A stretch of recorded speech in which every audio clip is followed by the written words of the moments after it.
Excellencies, distinguished guests, ladies and gentlemen, welcome back from the coffee break to start the next session of this morning. And we have a very interesting session, inshallah.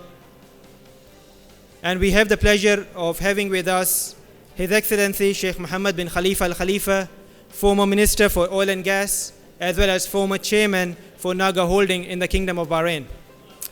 We have got an interview session with His Excellency, and to moderate the session, we have Professor Dr. Humayun Dar, Director General, Cambridge Institute of Islamic Finance.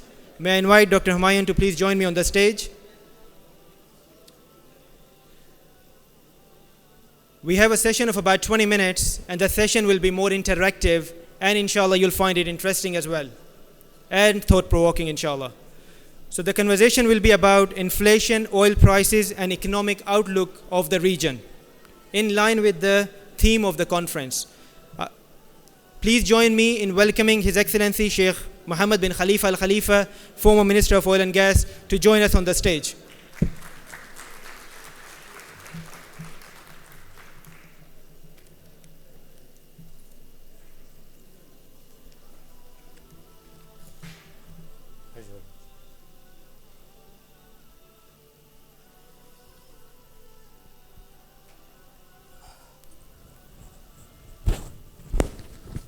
Bismillahirrahmanirrahim. Alhamdulillahi Rabbil Alameen. Wassalatu wassalamu ala Sayyidil Anbiya'i wal Mursaleen wa ala alihi wa ahlihi wa sahbihi ajma'in. This is a short session, but I'm sure this is going to be very interesting. A session on macroeconomy of the region, a region where Islamic banking and finance is very prominent.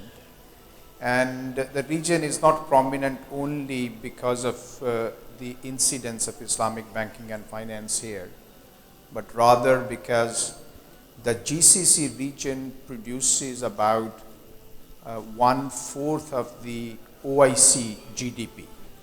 Right. So this is a huge contribution to the OIC countries by this region.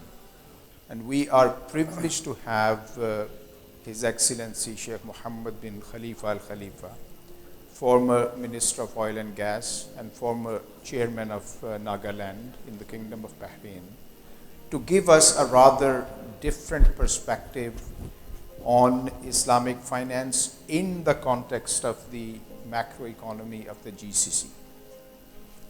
So welcome, Your Excellency, to this session.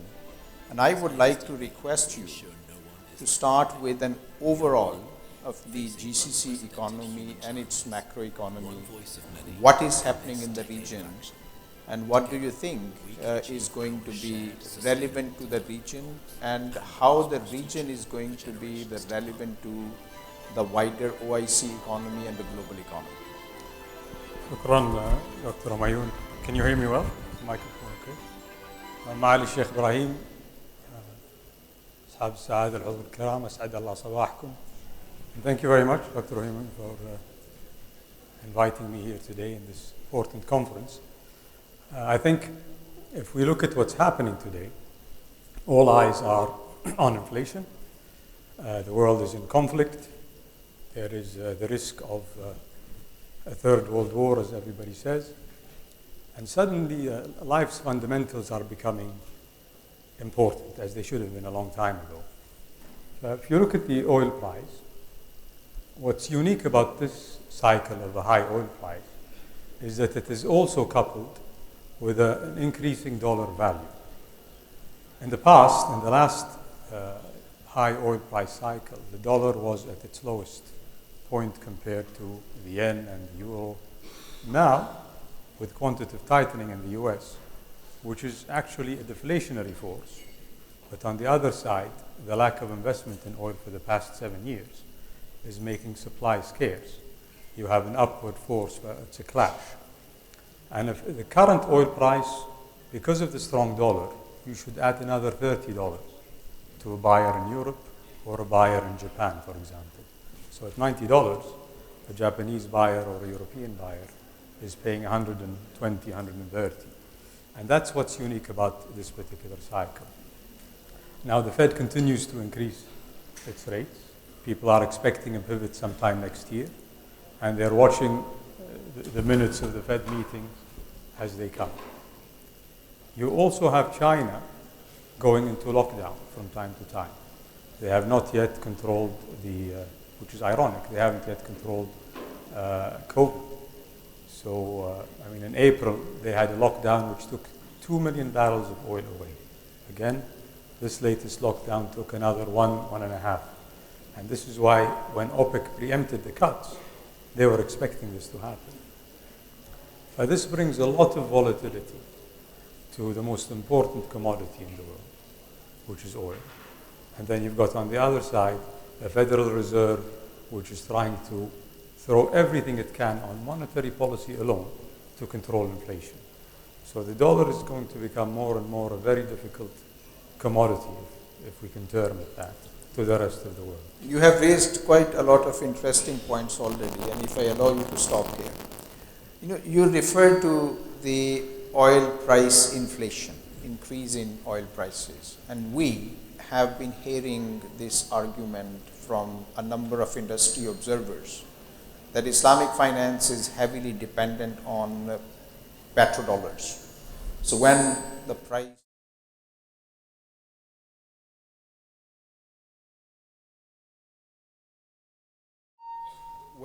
price of oil goes up, we find a lot of good activity in Islamic banking and finance. And when the oil prices go down, of course, there is an adverse effect on Islamic banking and finance, especially in the region. Now, I would like to ask you, given you have very deep insight into the issues, I would like to ask you, can we reverse the phenomenon? When the GCC economy is not doing well, how can we use Islamic banking and finance as a policy tool to spur the growth, right? In other words, people have been saying that the causality runs from the oil prices to Islamic finance. But how can we use Islamic finance to spur economic growth in the GCC region? And given that I said about 25% of the OIC GDP is produced by this region, this must have implications for the Muslim economy as well, or the OIC economy. So can you see, given that Bahrain has played a very important role in Islamic banking and finance in terms of infrastructure development, in terms of so many other things, can you see a role which Islamic finance can play in strengthening the GCC economy? So the phenomenon of Islamic finance and banks in general in the GCC having access to capital when oil prices are high is because you suddenly have access to dollars, right? And if you have a continuous access to a dollar pool, then it doesn't matter what the oil price is. But clearly, because it's cyclical in the GCC, we only have a high access to dollar liquidity when the commodity price, oil and its derivatives, is high. To maintain that, you should be able to attract dollar pool liquidity from all over the world. Now, if you look at industries, you can be counter-cyclical. For example, and this phenomenon changed in COVID, but usually in oil, when the oil price goes up, the refinery margin goes down. So the refineries don't do well. When the oil price crashes, the refineries and petrochemicals usually have a better margin. But that counter-cyclicality exists. Can you find it in the finance industry? I think you have to be able to attract dollar pools into the region regardless of the oil price. And that means better integration of Islamic finance with conventional finance. The source of dollars is not in the region. Today, the Gulf is going to be a dollar pool for a lot of Asia. How can we better integrate Islamic finance with conventional finance? And I tell you, this is a time where scholars really have to go back and think. And we cannot be stagnant. And I've heard an American scientist who studied Islamic civilization. I don't know if what he said is true, but it was interesting. I didn't research it. And he said, why did the Islamic civilization suddenly fall after hitting a peak in Baghdad? And he thought it was the writings of Sheikh Abu Hamid al-Ghazali, who he thought was too restrictive. He didn't allow for innovation in where Islam allows you to innovate. So I think it's about time the Islamic industry shifts gears. And if you look at the way the world looks at Islamic finance, the world developed very rigorous infrastructure for debt. But a lot of jurisdictions do not consider Islamic finance as debt, maybe quasi-debt or even equity. It doesn't fall under the infrastructure of that. How do you make sure that you can introduce Islam? That's where you need to understand the basics of the financial world. It's all about common law. Scholars married to the experts in English common law should really consider how to bring Islamic finance with conventional finance better than they have done in the past. And the only way you will succeed is if you are able to attract international dollar monetary pools into the region. Now, I think we can be a bit controversial here. So if we recognize that there is a need for better integration of Islamic finance with conventional finance, one way of doing that is to bring Islamic structured products and Islamic derivatives, something which has been resisted by the industry for last 10 years. Because the derivative products would allow Islamic investors, Islamic institutions to have access to conventional assets in a Sharia compliant way. So this integration might bring some benefits to the industry, but at the same time there is a danger of bringing the instability which we find in the conventional markets into Islamic finance as well. So what would be your view, if we bring the Islamic structured products, Islamic hedging instruments and Islamic derivatives into the equation? Is it overall going to help Islamic finance industry, or the negative effects in terms of instability may outweigh the benefits? Just to check, is the microphone better now? Yeah. Yeah, okay. I think let me go back to the fundamentals of global currencies today. If you look at the US dollar, it has continuously devalued. So its purchasing power has, over the past 120 years, devalued so much. So if you go back to 1900, a $100 bill would be worth how much today? What do you think? About, say, 300? It will be $2 to $3. All right. Right? Okay, so in $2 to $3, which means you have lost 98% of the value. And the devaluation is close to 4,000 or 5,000%. If you look at a commodity like gold for the past 50 years, although it's gone through cycles, on average, it has grown 7.5% annually. Right?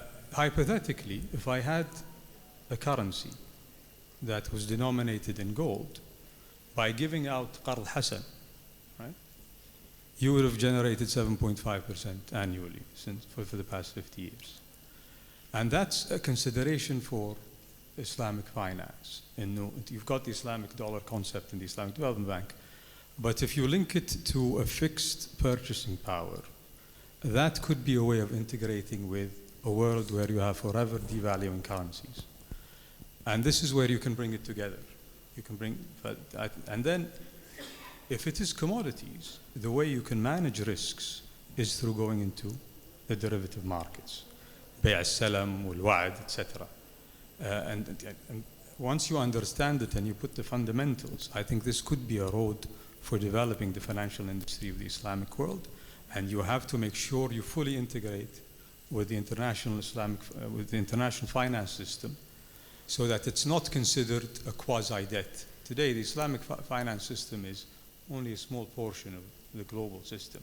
So when I'm building a refinery, I can't say I will do it entirely on Islamic finance. I can't, even if I wanted to. We need to have a system where conventional banks and conventional pools of liquidity would look at Islamic finance like they would look at their conventional financing. And project finance is one of the places I think scholars should begin. لأنه I think it's almost Sharia compliant. Probably needs a lawyer to tweak it here and there. But project finance fundamentally to me is almost Sharia compliant. Right. So you refer to this gold-based kind of currency as a denominator. But now we are talking about technology, these virtual assets, crypto assets, etc. So if we can come up with a crypto or virtual asset which has this convertibility with dollar, then what you are saying, this could be a possibility, i.e. even offering interest-free loans while preserving the value of the currency. The lenders would be benefiting with respect to the devaluation in dollar. But this is something possibly a case, but the investors would be doing, would be benefiting without doing anything substantial. The GCC economy is changing very significantly now. There is a huge emphasis on diversification. The countries like the UAE and others, they are, and even Saudi, they are focusing on developing tourism. There is a definite diversification on the industrial side as well. And of course, all these things are being wrapped in the concept of sustainability. When I look at the GCC economy, I think inherently this is a very unstable economy where even human resources, a lot of human resources are borrowed human resources. What the GCC economy is doing to develop the indigenous human resources so that whatever the economy is achieving, it remains sustainable in the future. I don't think the GCC is isolated from its region. We talk about Islamic finance, we talk about the Islamic world. Right? And you need to project the next 80 years. What is going to happen? And people don't realize that there are fundamental shifts coming. Today, China is at what, 1.4 billion? What will China be in 80 years? Do you know, Dr.? What's the population of China? Probably, okay, this would be 1.8. It will be 750 million. They will lose half their population. How? That's the equivalent of dropping a nuclear weapon. Their demand center is going to shift completely. Unless they change their current growth, they will decline by half. They will no longer be number one. Number one will go to India, but India itself will not grow. India will slightly decrease from where it is today. Which country will be the second, you think, after India? Nigeria. Let me say Nigeria. Indonesia. Nigeria. Okay. Nigeria will be close to 800 million people. Pakistan will be 400 million people. Egypt will be maybe close to 200 million. But the Islamic world has the highest growth of demographics. And demographics is fundamentally economics. What are you going to do for that future? Do you have enough energy to sustain? Do you have enough food? And hence today's challenge is we've overinvested in technology for the past 7 years. We've underinvested in commodities, oil, metals, mining, food. What one of the experts, I think he's the head of commodities for Goldman Sachs, said, the revenge of the old economy. Forget what we've done in the past 7 years. Focus on what really matters for human life. This is why oil prices are going to be high for a while. We did not invest enough in them. This ESG initiative is putting a lot of headwinds against properly investing for people. Because ultimately, who's going to suffer? People. Food is expensive, medicine is expensive, energy is expensive. You have to deploy capital in everything fundamental, or else you will suffer the revenge of the old economy. And that's what the Islamic world has, and Islamic finance has to start committing itself towards. Excellent. I have been reminded that our time is over. However, I would like to take this opportunity to ask you a rather provoking question. Because it's relevant to where we are sitting, Bahrain remains the smallest GCC economy. Right? Do you think that it can become at least second smallest economy in the region? And if yes, how? Yeah, And can Islamic finance play a role over there? I'm asking this because the GCC GDP is 1.6 trillion. The global size of the Islamic financial assets is 3.17 trillion, almost double of the total GCC GDP in nominal terms. Now, Bahrain is playing a very important role in Islamic banking and finance. So can Bahrain use Islamic finance as a strategic tool to increase its size in terms of GDP? the only way, and this is something Sheikh Ibrahim personally worked on when he was Ministry of Finance, he termed something called the BSR, the Bahrain surrounding region. And if you truly wanted to grow your economy, you are restricted by size and population. You have to consider your region as your economy, not the region, not just the GCC, all the way to the high population areas that we talked about. And Islamic finance, Bahrain was a very good net exporter of capital, which meant we had the regulations and the systems that made sure whenever we invested people's money, we got them the returns. Are we doing that today? I pose that question to the audience. And the investor's money is sacred. Do you have the rules and regulations to preserve investors' money, not only on the debt side, but also on the equity? If you can, and you develop your policies accordingly, the legal system, etc., you can be that bridge between the international monetary system and the Islamic world. You need to source good deals. You need to make sure you only deploy capital where it gives you a high chance of return, and you need to really mitigate risk. If you can do that, then what you will export is capital. And you can really integrate the Islamic finance world with the rest of the world. Bahrain has that opportunity. It is very neutral. It certainly has the human resources to do that. Whether we achieve that or not, I think for the Islamic industry to do that, they have to go into a self-searching an assessment. Have we done it correctly? I would say we have failed a lot. Islamic finance has failed in many aspects when it comes to quantifying risk. And I think the fiduciary responsibility of deploying investors' money properly has to be rigorous. We have to have a very strong gauntlet in making sure that only the best of the best get to be the management of Islamic banks to avoid failures. We cannot afford any more failures. People's confidence in Islamic bankers is not what it used to be. And Sheikh Ibrahim is one of the pioneers of that industry. And I'm sure he looks at that with scrutiny. And I'm sure he has a lot of answers. So if you want to know the true answer, you should call him up on stage and see what he has to say. We would definitely have another session.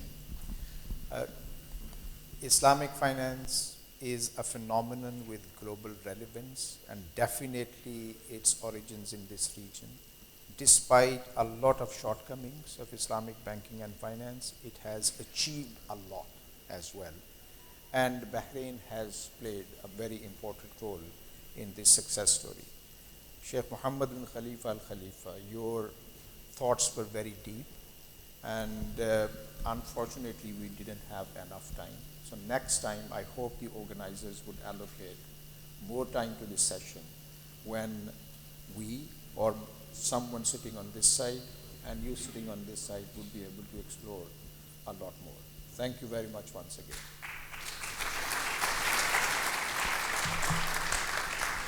Shukran. Thank you. Thank you very much, Dr. Humayun Dar. Thank you very much, Your Excellency, Sheikh Mohammed bin Khalifa al-Khalifa. This was a very interesting conversation, and I for one, have definitely enjoyed the conversation. So I'm sure everyone else here as well.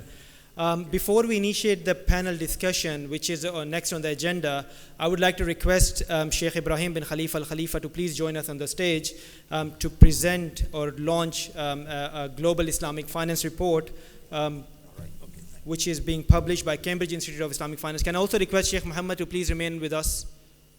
Sheikh.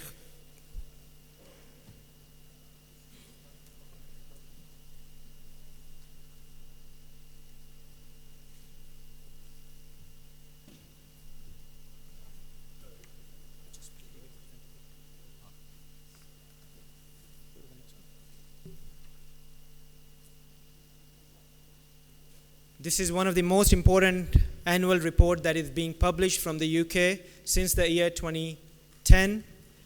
Every year the report has a theme around it, and this year's theme is Futurism in Islamic Finance.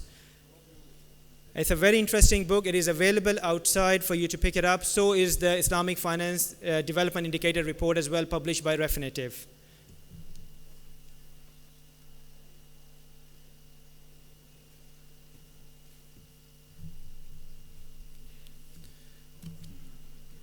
I thank you very much, Your Excellencies, for joining us on the stage. I thank you, Professor Dr. Humayun Dar, for conducting a very interesting conversation. And I'm sure all of you agree that sets the stage for the panel discussion very well. The panel discussion is on economic resilience and food security, integrating Islamic finance in the agriculture supply chain. This is one of the most important sessions in line with the theme of the conference this year, which is economic resilience and governance in disruptive times. Thank you, Sheikh.